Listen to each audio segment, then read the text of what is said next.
Anybody know about the Carol Burnett show? Anyone? Is everybody unaware of Carol Burnett? I guess so. I know about Carol Burnett. Carol Burnett used to always end her show, "I'm so glad we had this time together." All right, let's move on. Go ahead, Sasha. Yeah, so I think you're in the middle of explaining something. But I don't need to what's the word? Summarize the conversation so far. I'm not understanding you. Oh, I think you were the one who was making Here a we point go. before Here we go with trolling. took a break. But I don't. Do you want me to summarize where we were? Do you have a point you want to make or a question? Well, yeah. So I asked you for an argument for God, and then we went down. Yeah, my rationale for God, okay, is I could only rationally believe in God if and only if God takes the initiative to reveal Himself, okay, and because I have concluded that such manifestation necessarily entails God, I therefore believe in God. Okay, so what's an example of such a manifestation? All facts. I believe that the entire creation, individually and collectively, reveal God's eternal properties and attributes. They indicate and they reveal God. And they could only indicate and reveal God if He intended that. And the only other option is to say they don't reveal God, which will result in unintelligibility. Okay? So I take the position that because I have intelligibility, okay, that my self-consciousness, if it is to be intelligible and meaningful, therefore it necessarily is indicative of God. Otherwise, there won't be any ultimate reference point for my consciousness to be anything or mean anything. I'm using a form of transcendental reasoning. Transcendental reasoning, what are they? Transcendental reasoning says for any fact or any situation of human experience, what are any preconditions or transcendental conditions that will be necessary in order for such fact to be or to possess intelligibility? Okay? Right. So I guess the part I'm not really going to be getting now is just why do we need God for this sort of intelligibility? Because when God is and He reveals Himself, then God's self-disclosure provides us with an ultimate context and reference point so that there can be facts and they to possess intelligibility. Without such metaphysical framework, then facts would be unintelligible. They would be completely uninterpretable. Yeah, so that's sort of the part where I'm lost. Why is that? Because facts will either be what God, they start in the mind of God, and God is the first interpreter. So therefore, any interpretation of facts that do not square with the mind of God would mean that it would not be a coherent interpretation. It wouldn't be intelligible because it doesn't share God's interpretation. God is the creator. Is in the Christian worldview, God is the first interpreter, right? Okay, yeah, that makes sense. Now, therefore, any interpretation of facts that does not conform, cohere, or is commensurate with the mind of God or God's interpretation, it will be therefore rendered in the broad scope of things as not coherent.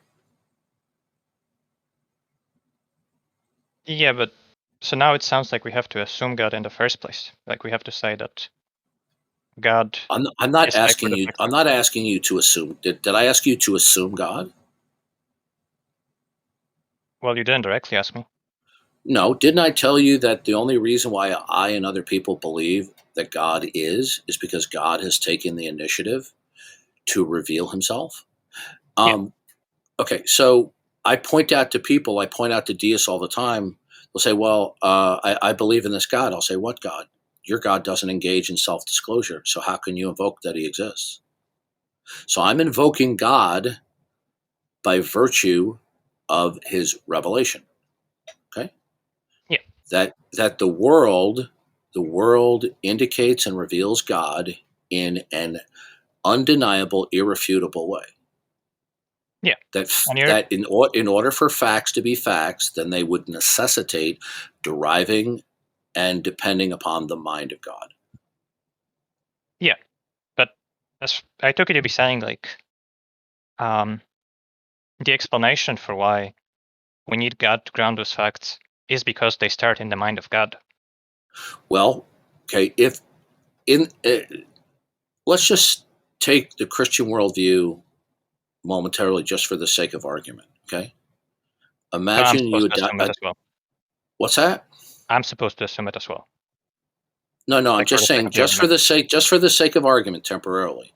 Yeah. In Yeah. the Christian worldview, there would be no fact that itself did not start in the mind of God, right? Yeah. Okay. And so, therefore, facts require God ontologically, and their intelligibility require being commensurate with the mind of God as the first interpreter. Okay. So that's what makes a fact, and what provides for its intelligibility. Now, if you reject that, would it be your belief that a fact can be defended as a fact and that it would be in any sense interpretable without God being the ultimate reference point? Seems to me like there's no problem. Okay, so you believe that it is defensible that you can instantiate a fact and its accompanying intelligibility without God being the ultimate reference point, the ultimate context. Yeah. So maybe I'll just give you how I Good. Could understand you those could you terms. could you tell me what that is then? Yeah, but I just want to be clear on the No, terminology. I don't want to hear yeah, but okay. Can you tell me what is the ultimate reference point or metaphysical context that will make a fact and its intelligibility? But I just want to be clear on the terminology. Okay. What terminology aren't you clear about? Yeah. So when you say intelligible and the ultimate reference point, those are the two that like I'm 50-50 on. Okay. So in the Christian worldview, since God is the supreme being, he's the eternal one who's self contained, unconditionally non dependent, and derivative. Okay. Everything that exists ultimately derives and depends upon God. So God will be the ultimate reference point. God will be the ultimate context. Like the cause of everything? Is that sort of the idea? God is the reference point because nothing would exist without him. Okay. So, So and that would include chronologically and contemporarily as well. So God is the ultimate reference point. God is the ultimate metaphysical context upon why anything at all exists, and also its intelligibility. okay, Now, that makes sense. if and you reject that, right? Yeah. And the second term was Okay. intelligibility. Okay. Can you tell me then what is the ultimate reference point or ultimate metaphysical context that provides for any fact? Yeah. So I mean, I think that role in my worldview is going to be played What? by Yeah. in my worldview. What's going to play that role are just the things that exist in the universe. Oh, okay. So what you're saying is reality. Um. Well, reality is going to be the sum of all facts, right? So Okay. basically, yeah. Okay. Now that's incoherent. Okay. Let me tell you why. Okay. So what you're saying is each and every particular, okay, that is are all the particulars in the set. Is the set abstract or is there something that concretely unifies all the particulars? Well, the set wouldn't just be particulars, right? It will also be the universals. No, sir, listen to me. In the set of all real things, okay? Mhm. What unifies all the particulars? Is it something concrete, or is the set a mental abstraction so that we can put a handle around all of the discrete particulars? Yeah, I mean, so what I take to unify things is abstract things. Okay, so there's not a concrete universal then, right? Well, I wouldn't say so. Yeah. There. Okay. So if there's not a concrete universal, then you Yeah. don't have a final reference point. Yes. Yeah. I don't really get that. Like, what's You're the not representation? you're not understanding. Okay. When you appeal to reality, the set of all real things, then for each particular, Yeah. at its most rudimentary level, whatever that is, it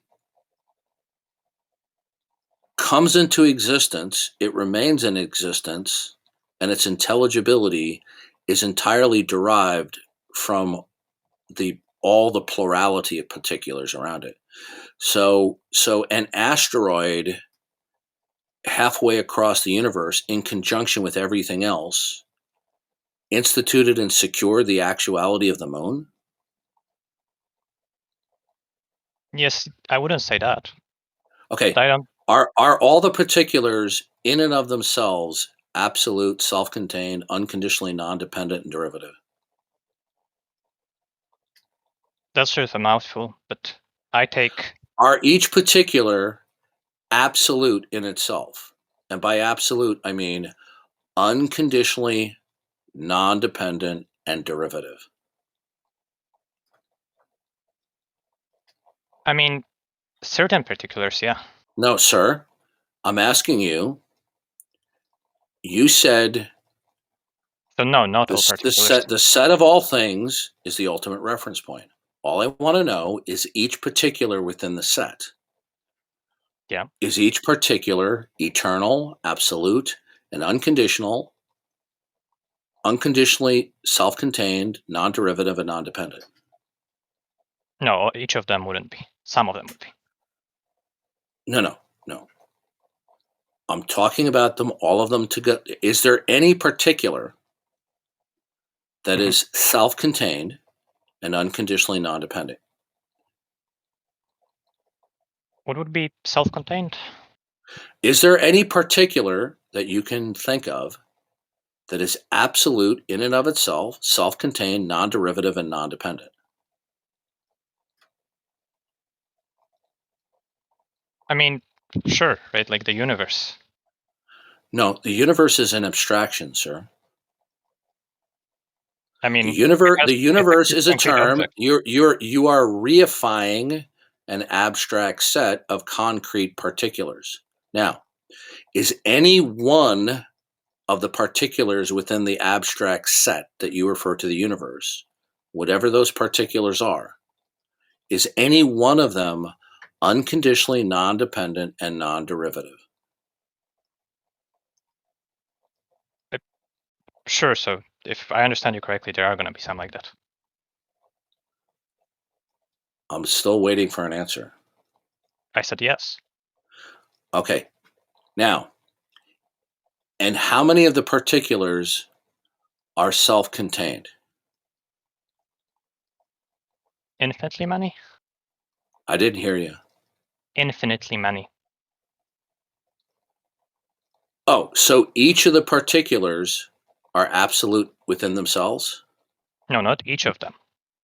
Okay, listen to me carefully. If each of the particulars are absolute within themselves, you ready for this? Mhm. If they're absolute and self-contained, then they have no excuse me, I have something in my throat. You got this, dick. Then they if they're absolute within themselves, then it's a contradiction in terms to say that they have an ultimate reference point, because they would be their own reference point. They would be their own context because they're self-contained. So you, sir, have contradicted yourself. Contain these nuts in your throat. I didn't Okay. say it's each Hold of on, them. hold on a second, Zach. If you heckle, okay, and he drive by left, listen carefully. You told me that each of the particulars have an ultimate reference point of their derivation and intelligibility to the set of all real things. That's what you said, I think you right? misheard me. I didn't say each of them. No. Listen to me, okay? I don't think...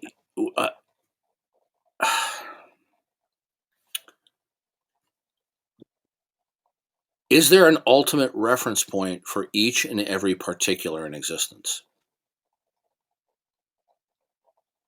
Well, so I gave you the answer of reality, but you're saying that's abstract, right? Okay, so This is the part of his so troll, man. He's so annoying. I know this, but I just want to demonstrate methodically to everybody in the room what a liar he is. Okay, and I'm just exposing his incompetence. Expose my balls. Do each and every one of the particulars have an ultimate reference point? Yeah, I gave you the answer. Yeah. Okay, but now you've contradicted yourself, because if each particular has an ultimate reference point, then you cannot simultaneously say that there are some particulars that are self-contained. You have contradicted yourself metaphysically. Do you understand? Do you I don't understand. understand? Okay, listen. If a particular is absolute self-contained within itself, then it's incoherent to say that it has a reference point from which it derives and depends for its actuality and intelligibility. I will tell you again, you have metaphysically contradicted yourself. So I've got you cornered. yeah, so maybe I'm missing This something is about the terms. listen, no, you listen to me. This isn't check, it's checkmate. It's checkmate. Check these balls in your mouth. So are you saying you want to be done with the discussion, or? No, it's checkmate because you've contradicted yourself. Because Yeah, but you told me, did you tell me that some of the particulars are self-contained? yeah. Okay, if they're self-contained, then it does not have an ultimate reference point because it's self-contained. Only things that are derivative dependent and not self-contained require an ultimate reference point. So you've contradicted yourself. This is the 5th time I've told you. Yes, I'm asking if you want to continue the discussion or not. Well, there's nothing further to defend because your not God world is incoherent. It's self-contradictory. I'm still not seeing it, so that's why I would want to continue. But if Okay, you want to well, sign out, I think you're a liar. Okay. well, I think Now, I'm just confused. Did I ask you, is there an ultimate reference point for each and every particular that exists? You said yes. You said the set of all real things. Now, yeah. But then you said that some of the members of the set are self-contained. They can't be self-contained if they have an ultimate reference point. He said infinite. He didn't say some. He said infinite. Okay, whatever. He's a train wreck. Okay. Now, this is the 6th time I've explained to you your metaphysical contradiction. If something is, for example, let's take God. God does not require an external reference point because he's absolute and self-contained, unconditionally non-dependent and derivative. So God does not require an external independent reference point, right? Do you understand that? I don't think so. Okay, listen carefully. The ultimate reference point refers to why any particular exists and possesses intelligibility. Either a particular in view will require an ultimate reference point because it is not self-contained. If something is self-contained, it requires no ultimate reference point. Are we clear on that?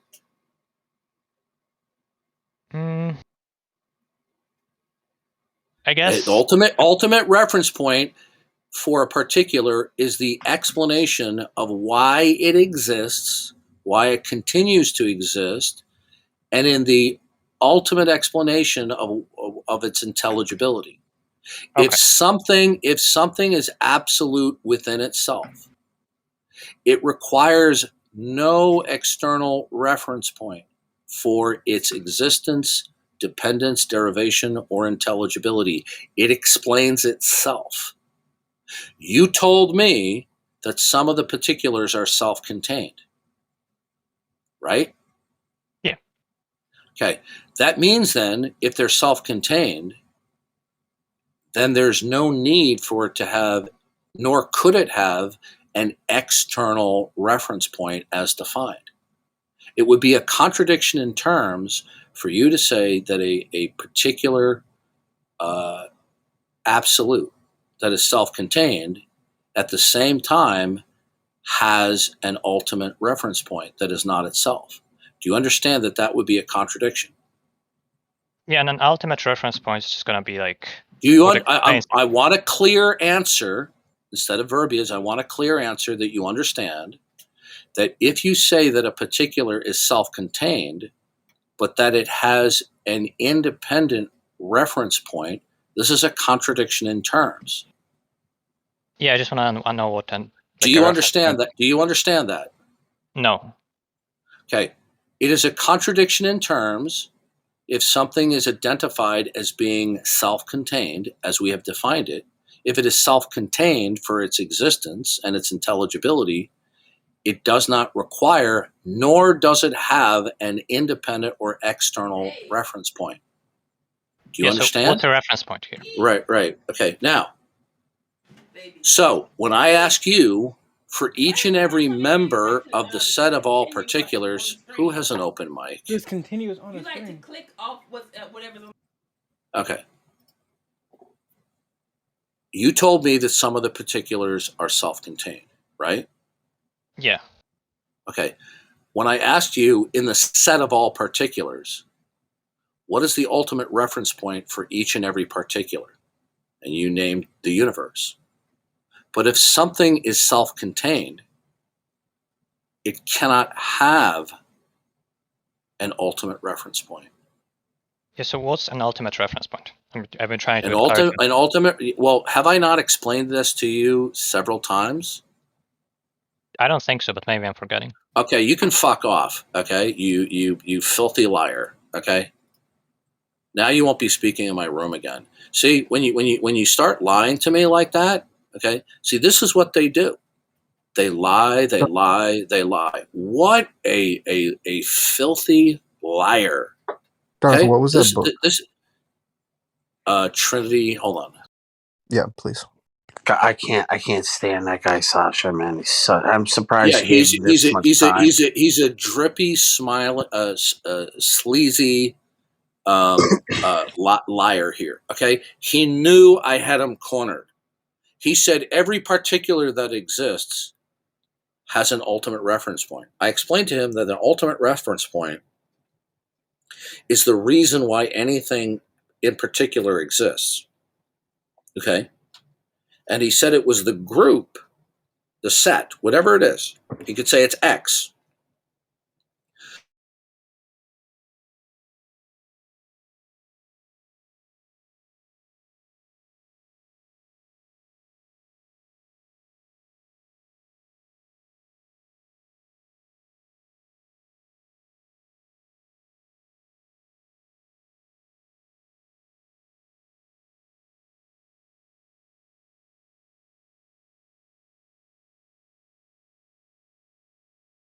He was caught, he was blindsided in a clear contradiction, and he knew this. He's not this stupid. The book is The Trinity and the Vindication of the Christian Paradox. If you want a copy, just send me a DM. But if you read the book and you like it, you should buy the book, okay? I will buy. You said The Trinity one more time, please. The Trinity and the Vindication of the Christian Paradox. Would you like to send me? Would you like me to send you a copy so that you can decide whether or not to buy it? Is it on your drive? Yes. Yeah, I have your drive. Okay, that's in the theology folder. Okay, Oh. so Sasha is a dishonest person. See, this is why it's impossible, because they will lie right through their teeth. Okay, I explained to him that things that are not self-contained require an external reference point. They do not explain their existence, nor do they contextually explain what they are in and of themselves. So on the one hand, he said he said some of the particulars are absolute and self-contained. Well, if they're absolute and self-contained, they don't require an external reference point. But then he said all of the particulars have an external reference point. Yeah, he's a piece of garbage.